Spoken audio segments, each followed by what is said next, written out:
Hello everyone! In the last video, I briefly mentioned accessory and color separators, and that is what this video will be discussing today.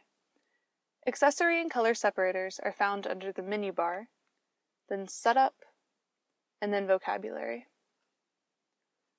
To separate accessories from each other, you can use punctuation or a short phrase. Whatever you type into this box will be used to separate multiple accessories from each other in the accessories column on the worksheet. A plus sign is the default separator. For example, if you want to have a top hat and another accessory on one light, you would type in top hat, then whatever your default phrase or punctuation is, and then the other accessory. Lightwright will recognize that the top hat and the other accessory are different and will notate that as such.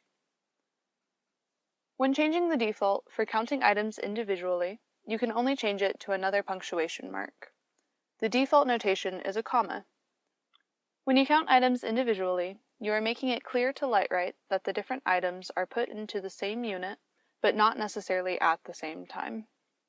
An example of this could be a boom unit that has an R55 gel, which is then changed out for an R17 gel during intermission. Counting items individually allows Lightwright to know to separate the gels in the color count. Without the counting items individually separator, Lightwright would report a combined single frame of R55 and R17 instead of one frame with R55 and another frame with R17. The default for combining colors in a single frame is a plus sign.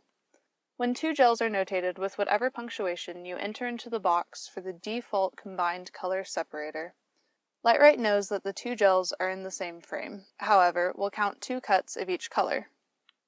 Lightwright also takes the combined color separator into consideration when it counts sheets of color. For now, leave all of the separators set to their default, so the rest of the tutorial will make sense.